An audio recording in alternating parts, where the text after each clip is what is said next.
Nação de paz, meus guerreiros. Aqui se encontra mais um vídeo, né? Eu estou fazendo uma série de todo o capítulo 8 de Romanos. O que o capítulo 8 de Romanos está se tratando. No primeiro vídeo eu mostrei que este capítulo ele se trata de um tribunal. E eu destaquei que se trata de um tribunal, lógico que um tribunal ele possui condenação,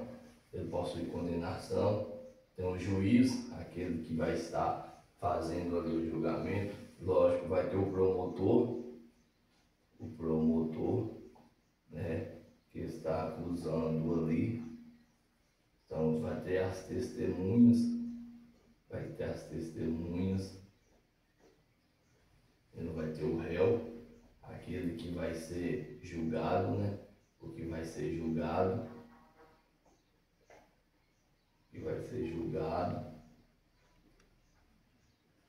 Vai ter o advogado ou os advogados.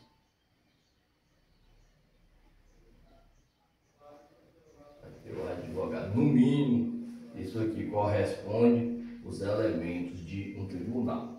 Só que antes de eu adentrar, eu fiz um vídeo mostrando também que aquele que é o autor, aquele que está sendo o autor dessa carta e que recebe este conteúdo, ele não apenas tinha a revelação, como ele também, Paulo, olha aqui, como ele também, o próprio Paulo, conhecia de julgamento, tanto por teoria, né? Seja isso aqui o saber, entendeu? O ver, de estar ali contemplando, como também passou a conhecer na própria prática, entendeu? Já agora, sentindo na sua pele, o seu corpo agora também estava envolvido dentro desse julgamento. E eu, no primeiro vídeo, mostrei que antes, pós-conversão, Paulo era um dos que ajudava a julgar. Paulo era uma das testemunhas que fazia com que a determinada alma ali dentro do contexto eclesiástico fosse para o calabouço, fosse para a prisão. Só que pós-conversão, na sua própria conversão, o próprio Cristo fala a Ananias que estava com medo. Não tem como falar que ele, Ananias, não estava com medo. Fala, Senhor, pois sabemos que esse homem fez muitos males aos teus santos homens. Entendeu? Ele estava ali com o pé atrás. Sabe o que o próprio Cristo fala? Vai, porque Paulo é para mim um vaso, né, precioso, e ele vai sofrer muito, ou tanto que ele vai padecer pelo meu nome. E esse padecer, Paulo sentiu na pele, Paulo agora sentiu no corpo, o que é realmente estar diante de um tribunal. E observa que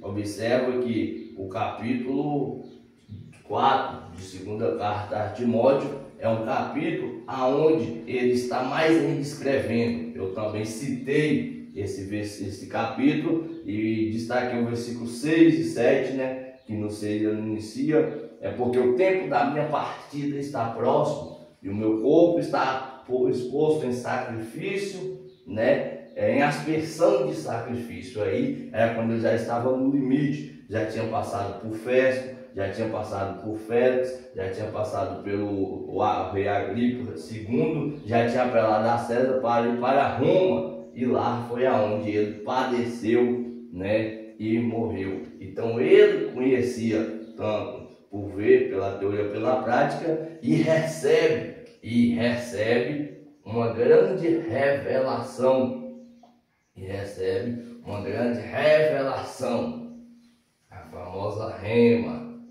Aqui também, a grande palavra profunda, e aplica o capítulo 8, e aplica um grande argumento teológico, gramatical, também cultural da época, e principalmente argumento espiritual ao coração dos irmãos romanos.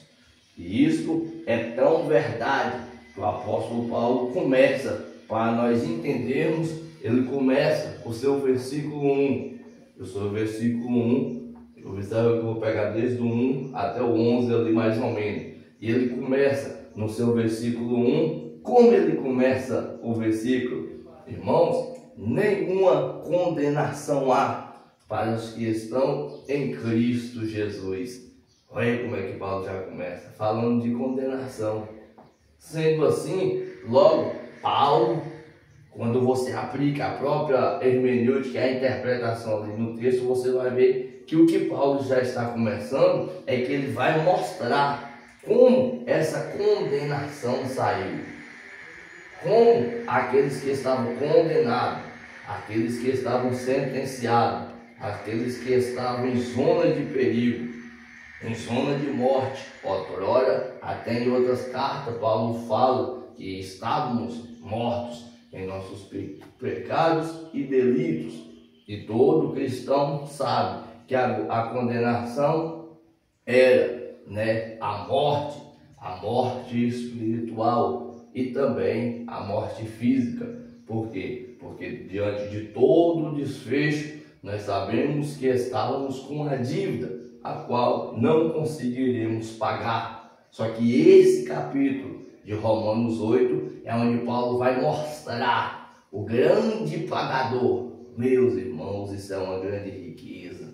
É onde Paulo vai mostrar o grande pagador, as grandes testemunhas que agora intercede por aqueles que estavam condenados, mas agora já saiu dessa condenação. É onde Paulo vai mostrar aqueles que estavam como réu, que é os condenados, e agora já não está como réu. É onde Paulo vai mostrar que aqueles que estavam condenados têm um advogado, ou aliás dois, porque é um no céu, Cristo Jesus, versículo 34, e um na terra,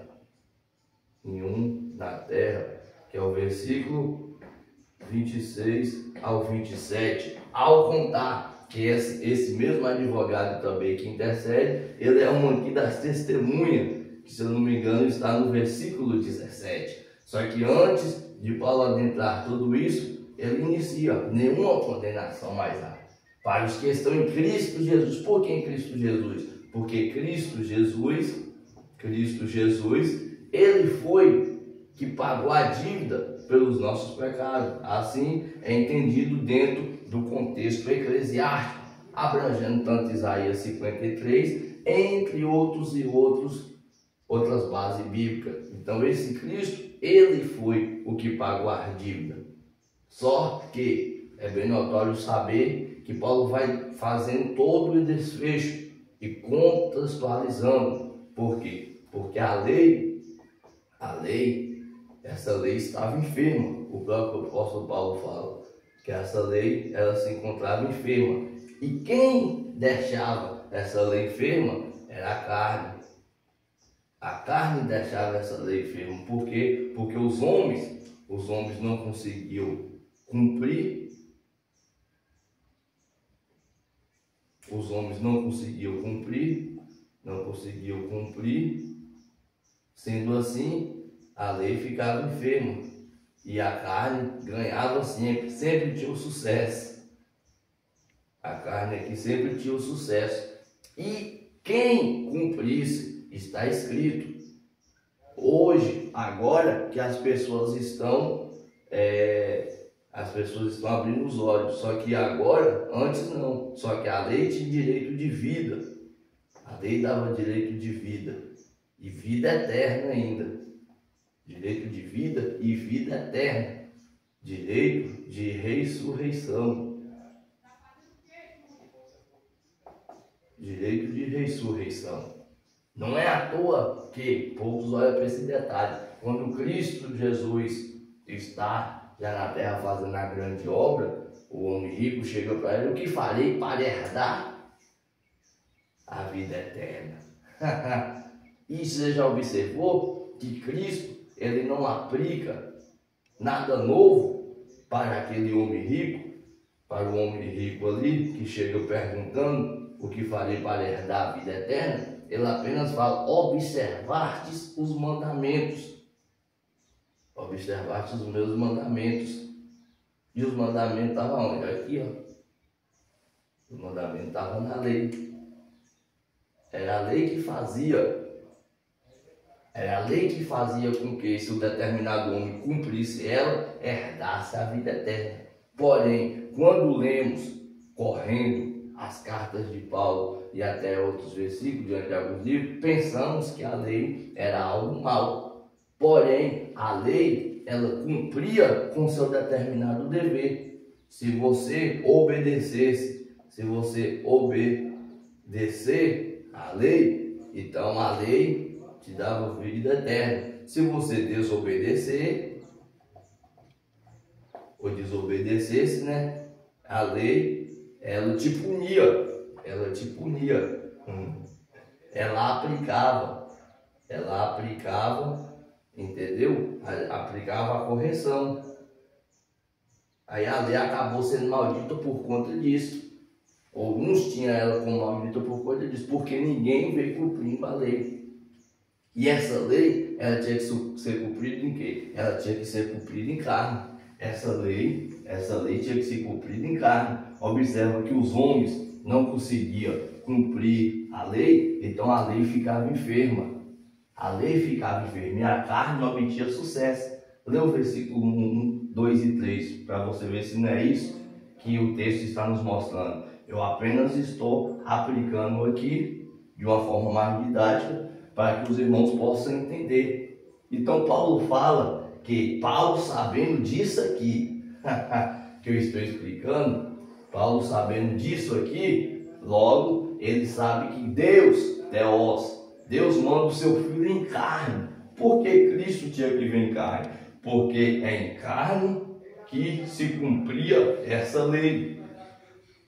É em carne que se cumpria essa lei, e cumprindo você tinha direito de vida eterna. Isso é tão verdade que você tem base bíblica? Eu tenho. Se você observar Neemias, capítulo 9, o próprio Romanos 10, o próprio Romanos 5, entendeu? O próprio Coríntios, o próprio Levítico 18, 5, Deuteronômio, tudo está lá. E outros versículos.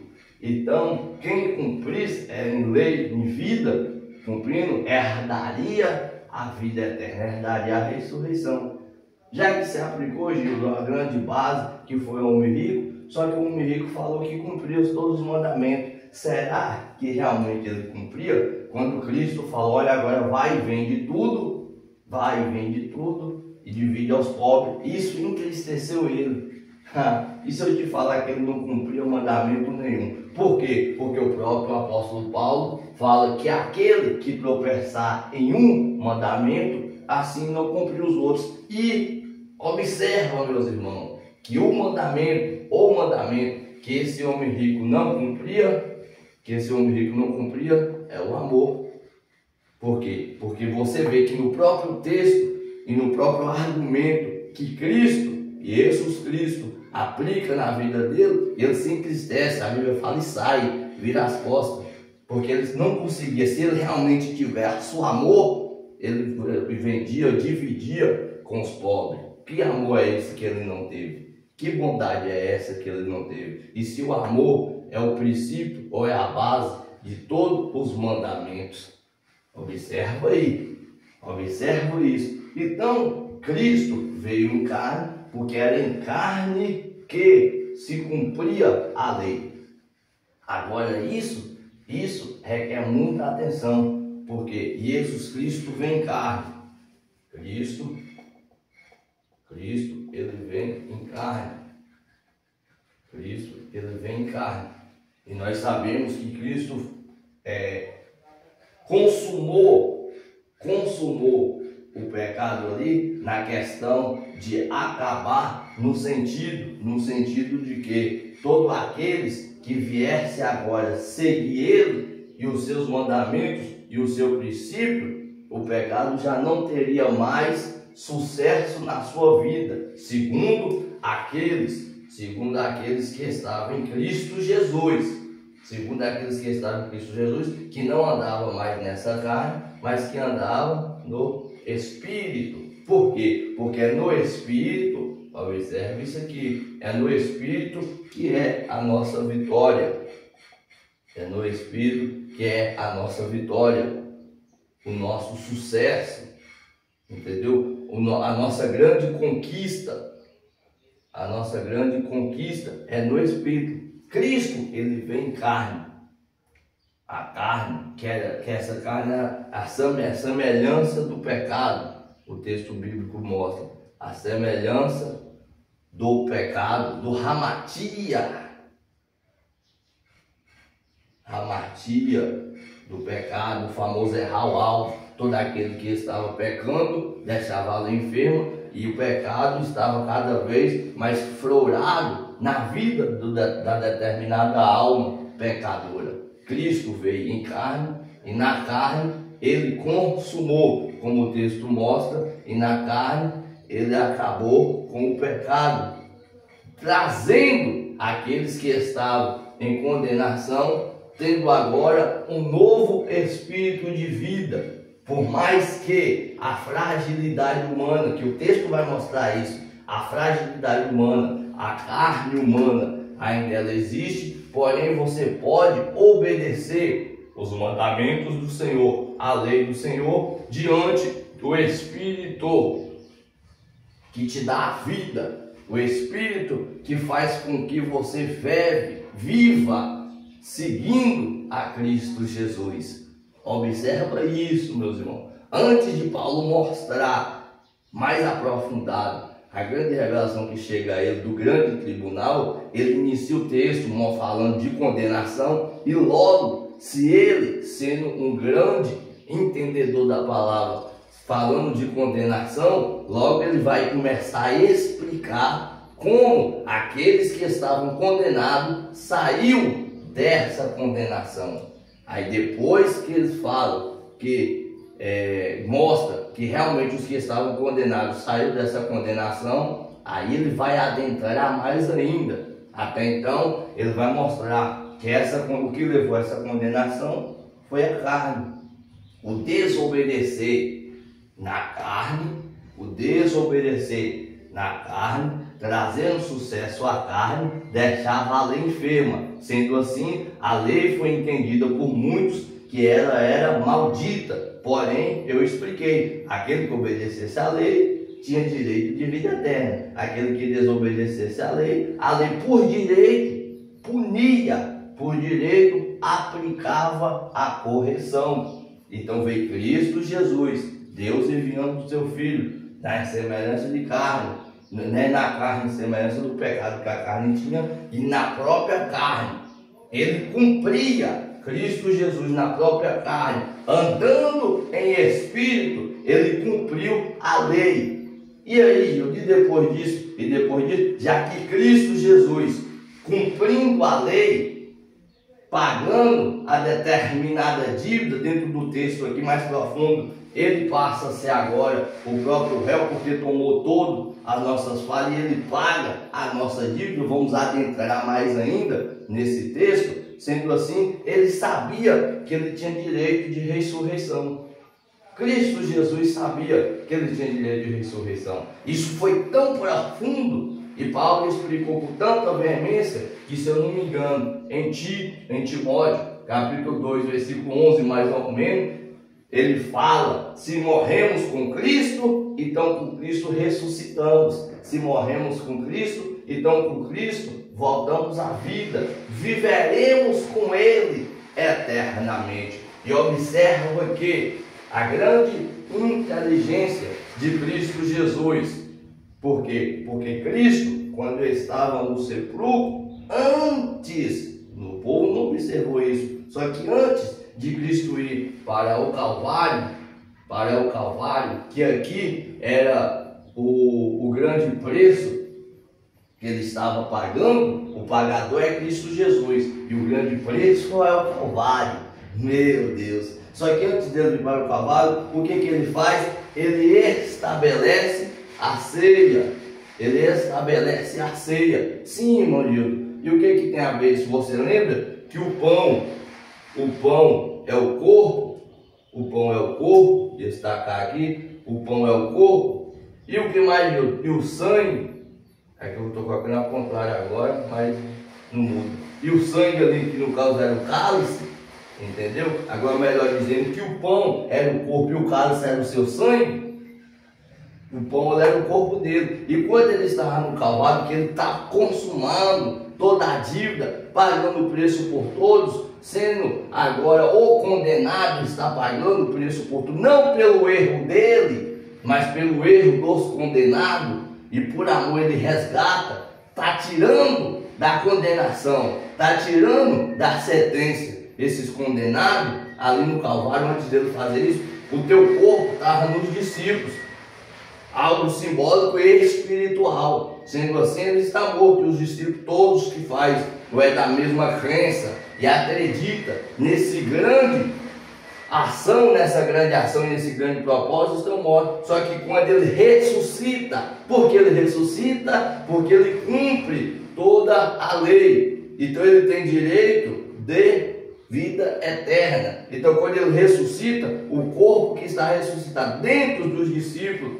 também ressuscita juntamente com eles. Aqueles que estavam mortos ressuscita, tendo novidade de vida juntamente com eles.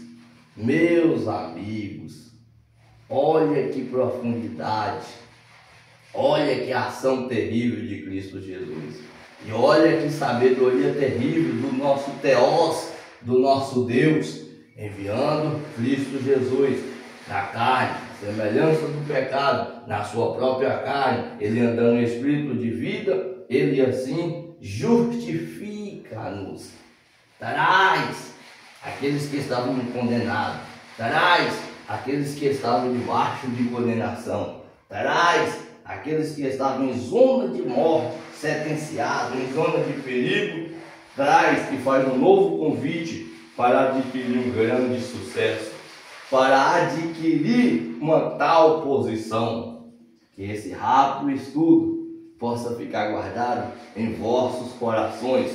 Analise, pare o vídeo, estude e desfruta dele, que aí está um grande sucesso para a nossa caminhada e para o nosso entender.